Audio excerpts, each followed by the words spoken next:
yung pundong ginagamit mo doon, di ba? Bakit napakaaga naman, di ba? Para saan yung mga billboard mong itinatayo? Suportahan natin ang mga isda sa West Philippine Sea. Obvious ba? My Pangangampanya yan, wag kang epal, wag mong gawing walang alam ang mamamayang Pilipino. Agree ako. Tapos nakalagay pa, Senator Risa Hontiveros. So, klaro, sino may, tayo kaya rin walang dito. billboard si Sara Duterte. Ikaw may billboard. So, sino ngayon may ambisyon na tatakbo? Alam mo, it's so sick kanina, these politicians. Kasi ang pagkakaintindi ko, pag tumakbo ka sa isang pwesto, ang ibig sabihin nun, nasa utak mo, magsisilbi ka, excited ka na ito yung projects ko, ito yung gagawin ko para bumuti yung buhay ng aking mga kababayan. In fact, in my opinion, a leader should be a visionary. Dapat mataas ang mga pangarap mo at dadalhin mo ang doon. Pero itong mga ito, kakaupo pa lang, 2020, pinag-iisipan niya 2028. Ano problema niya sa buhay? Ayaw niya magsilbi. Tsaka ang pagkakaintindi ko, pag nanalo ka sa isang pwesto na tinatakbuhan mo, ay ibig sabihin na magsisilbi ka. Hindi ibig sabihin nun, yayaman ka, meron ka na namang extra money, di ba? Yeah. Excuse me, ma'am. Frank, pakibasa na. Kumakalat ito, 8 daw itong ipapatayo nila o 12. Go ahead. Ito, yan suportahan ang mga mangingisda sa West Philippine Sea. Atin ito, Senator Risa. Yan. Siyempre, tatatak sa isipan ng alam mga tao. na namin yan. Senator Risa Hontiveros, di ba? Tignan mo nga yung nangyayari. Ito ay galing sa extraordinary fund. Kung galing ito sa extraordinary fund, tanggalin mo yan at nakakahiya ka. Gaano kalaki ang nagagastos mo dyan ka, Eric? Ay, isang billboard, Frank? Milyon yan eh. Milyon yan ka, Eric. Milyon yan eh. At may kontrata yan. Kontrata yan. Ipakita mo sino nagbayad nito. Kung hindi yan extraordinary fund, Senator Hontiveros, saan galing ang pondo? Disclose it. Bawal nga yung ganyan ka, Eric, bawal. diba? Number 2. Epal. Kung hindi ka tatakbo sa 2028 at ginagawa mo yan as advocacy for the people, then see it. Risa Hontiveros, atin ito. Hindi pa ako kakandidato sa 2028. Lagyan mo na. Para may sisingilin ng mamamayan na hindi ka nangangampanya. Pag hindi, tanggalin mo yan. Nakakahiya po yan. Aabuso ka sa oportunidad. Hindi lang po ikaw ang nagtatanggol sa mangingisda sa West Philippine Sea. Obligasyon yan ng buong gobyerno. Obligasyon yan ng taong bayan. And do not claim for yourself exclusive right to defend West Philippine Sea. You have no right or exclusive franchise to become the hero of West Philippine Sea. At saka alam mo, maawa naman sila, traffic na nga, no? Makikita mo pa yung pagmumukha ng isang epal na politiko. Maawa naman kayo, di ba?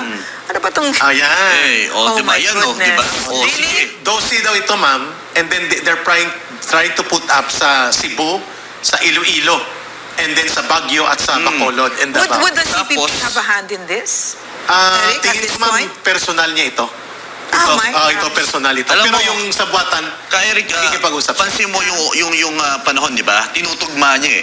Kung kailan pumutok itong kanyang keep on saying 11 days na imbestigan, dito rin lumabas sa mga ganitong klase. Di ba? Kaya tuloy walang respeto si VP sa'yo eh. At walang pumupuna dito Dito lang ito. This is actually an actual political campaign for 2028 unless magkaroon siya ng disclaimer at ilalagay niya, hindi po ito pangangampanya sa 2028.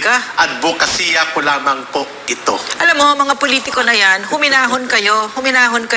Magsilbi muna kayo sa taong bayan, tapos iboboto namin kayo pag kayo nagsilbi ng maayos. Correct. Huminahon kayo sa mga ambisyon nyo. Nakakasuka. At wag mong ikapital ang West Philippine Sea issue. Hindi mo nga kayang kondinahin ng CPP, NPA, NDF. Maglagay ka rin ng billboard na yan. Siguro baka pwede namin palagpasin. She has never condemned. Maybe she has. Ako, si Risa Hontiveros, itinatakwil ko ang CPP, NPA, NDF. Samahan niyo ako. Oh my gosh. Please do it. She has never done it. Are you sure, Eric? Never done. Oh my gosh. Gawin mo yan, Senator Risa Hontiveros. At huwag ka pong maging balat sibuyas pag pinupuna ka namin dito. Sapagkat senador ka. It's part of what you sign up for. Correct. Yeah? Eric, I have a question. Are you sure about that she's never condemned the CPP? Are you sure about that? And why would she not do that? Di naman siya CPP. Ang sa tingin ko, ma'am, iniiwasan niya magkaroon ng hidwaan sa mga CPP urban operatives like Franz Castro, Teddy Casino. Hidwaan sa kanya at sila. Political ambition niya. Wow. Kasi siyempre magagamit niya rin sa political alliances sa election under Franco. But there was one instance, Frank, hindi ko alam kung siya nagkondina, I think it was Eta Rosales and Walden Bello. Kasi kagrupo niya yun sa Akbayan eh. Yes. Kinundina nila ang NPA lang. Dahil pinapatay ng NPA ang mga organizer ng Akbayan sa Quezon Province. So pinag-i-execute ng NPA. But that was a long time ago. Eric, can you tell us that background? Ano yung pag-separate ng RA Yes. at RJ? Just a brief history para alam ng mga kababayan natin. Si Risa Ontiveros po was never recruited into the CPP, NPA, NDF. Pero yung mga kasama po niya ay mga CPP, NPA, NDF dati. Like Walden Bello at Eta Rosales. Okay. Nang magkaroon po ng debate sa loob at purgahan na pinagpapatay ng CPP, NPA, NDF ang mga ayaw sumunod kay Joe Maciso, doon sa tinatawag nilang ikalawang dakilang kilusang pagwawasto, na split po ang buong pamunuan ng CPP, NPA, NDF down the line.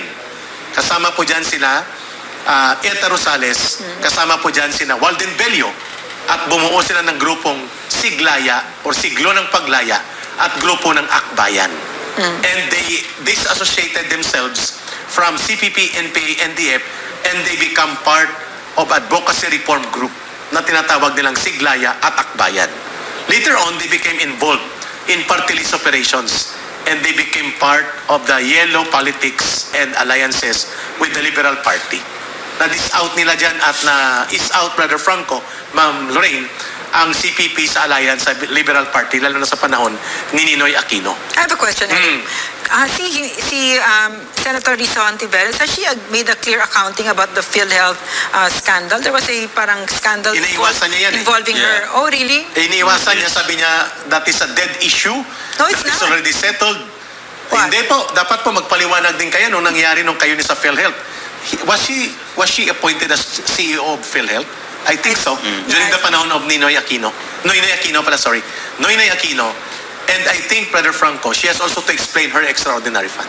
Yeah, of course. Oo. Yeah. At duda ng mamamayan, pinupunduhan mo ng extraordinary fund, ito ang mga billboard campaigns mo na ginagamit mo pang kapital ang West Philippine Sea at ang mga mangingisda. Excuse me, mahiya po sana kayo, Senator Ontiveros. Alam ng mamamayan, yan ay pangangampanya for 2020. At saka she's so concerned about the accountability of the Vice President. Yes. Na tama naman, no? Tama naman talaga yon.